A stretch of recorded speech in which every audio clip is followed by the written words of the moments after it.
So the February jobs report was more of what we expected. It's a tough job market out there, and we saw 651,000 job losses in the month of February. That brings us to 8.1% unemployment, but I think it's important that our candidates remember that college graduates are at 4.1% unemployment. So education is the most important factor in determining your prospects for your next career opportunity. The hardest hit industries in the U.S. economy are manufacturing, construction, and now professional services is beginning to take a hit that we haven't seen at the end of 2008. The best skill sets continue to be professional skills, the high qualified skills. It's finance and accounting, it's engineering and technology, it's medical and scientific, it's information technology. In those categories, generally the unemployment rate is less than 4%, in some cases 3%. And we see strong job demand in most of those categories. As we talk to many of our 150,000 clients, they're a little cautious about pulling the trigger on new hires at this point. We see this throughout the network. However, they are continuing to look for great talent in the market.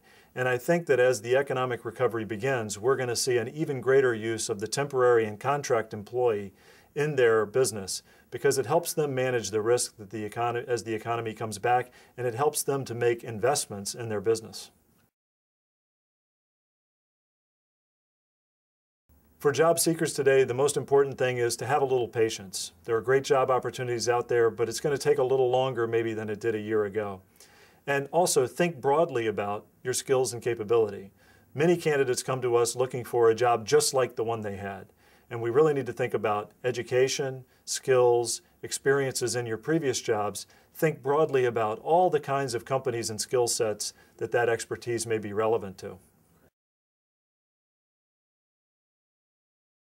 The most important thing for people who are employed today, may be concerned about their company or their job, is to focus on your own performance. It's the number one thing that's going to affect your ability to keep your job. And also, obviously, regardless of the job environment, you want to focus on building skills and experience that are going to be relevant for your career going forward. So look for ways to broaden your experience, take on an extra project, do something that's going to help broaden your expertise and make you more desirable to your current employer or, if need be, your future employer. With all the announcements of layoffs that we've heard over the course of the last 6 months, I think we should expect that the job market will decline over the next 2 to 3 months. We can expect similar numbers to the February 650,000 losses in March and April for sure. That's just the reality of the announcements that we've already heard.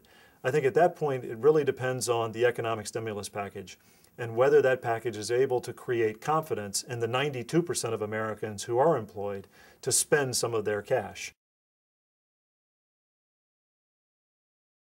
The stimulus package focuses on a number of different areas, from infrastructure to telecommunications to healthcare. I think it's important that we understand the impact of those investments broadly.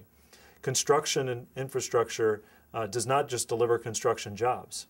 It brings jobs in engineering, it brings jobs in finance and accounting, it brings jobs in IT. So even something that's labeled as a construction investment is going to drive job opportunities for many, many skill sets.